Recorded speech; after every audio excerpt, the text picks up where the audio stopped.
Today we'll be installing a new seal in our Dometic toilet. We've started to notice that the water level in our Dometic toilet is not staying level.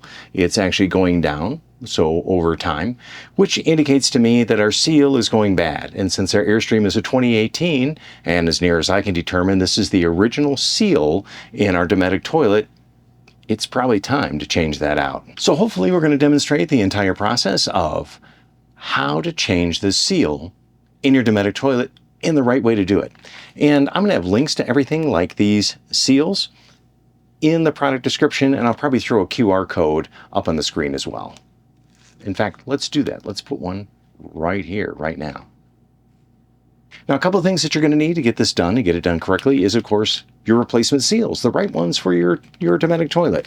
Another thing that you're going to need is some silicone grease or plumber's grease. That's going to help the install go easier and help that new seal to seal better. Some type of rubber gloves, because this could be a really nasty job. And a tool to remove that old seal. Now that we have all of our tools together, let's get started. First thing I'm going to do is I'm going to shut the water off that feeds the toilet. Then I won't be fighting that the whole time. On our Airstream, and probably on your RV, there's going to be a shutoff valve directly behind the toilet. So let's get that water shut off. Most valves, when they're on, the valve handle will be in line with the pipe, and when they're off, it'll be across the pipe. Very easy way to check that. Now what I'm going to do is I'm going to flush the toilet to get rid of the water that's in. So let's get this new ring installed. Get some gloves on our hands first.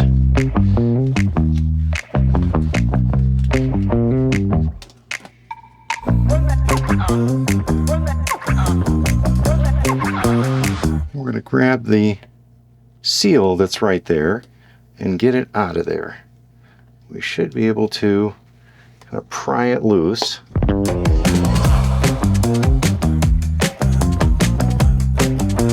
have to have it open to grab it.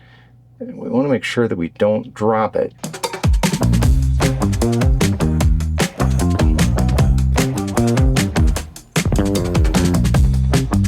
Move that out. I'm going to clean kind of this area here.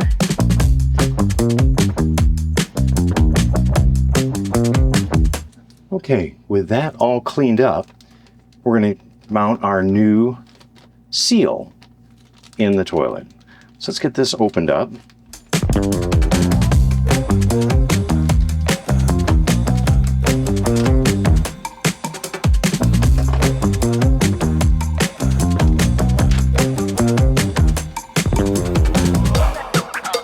It's right here. And what we're going to do is we're going to use our silicone grease, and we're going to coat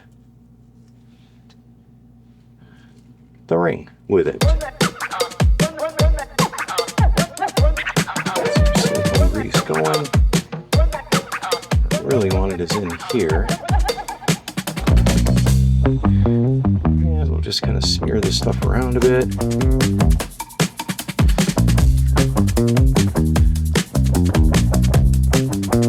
Then after we have our seal coated with the silicone grease and into our groove, we're all coated nicely now. So now we're just going to fit it in there, and there's a little groove that's right there. You can feel a little ridge right in there that this is going to pop into. And put it onto there. Like that. You can actually feel it and hear it snap right into place. Right there. I've turned the water back on. I'm going to go ahead and test our water now.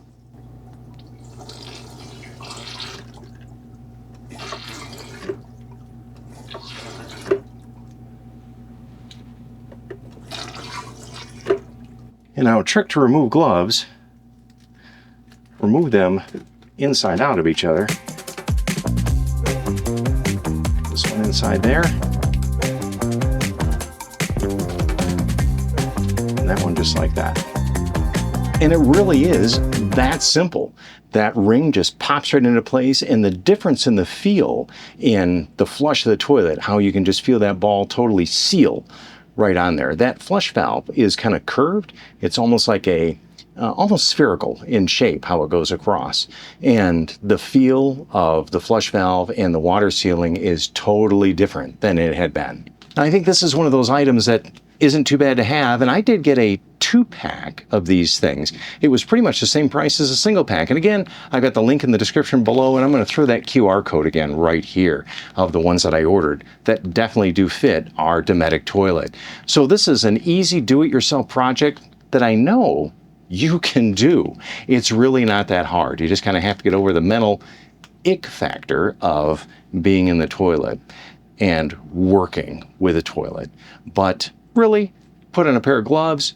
There's always soap and water to clean yourself up. It really is not that bad of a job. And I know you can't smell anything through the magic or the non-magic of YouTube, but I did want to let you know that there really was no great odors doing this at all. I didn't get like sprayed with sewage. I didn't get a waft of sewage odor or anything like that. Now we do use the Geo method for our tanks. That's the pine sol with the Calgon water softener that I think works really, really well. In fact, I think it's one of the best ways to treat your water in your holding tanks, in your RV. And we've mentioned that in a couple other videos, but I just want to make sure that you knew that. I'm Jim, and this is Airstreamer, and thanks for joining me for this quick do-it-yourself project.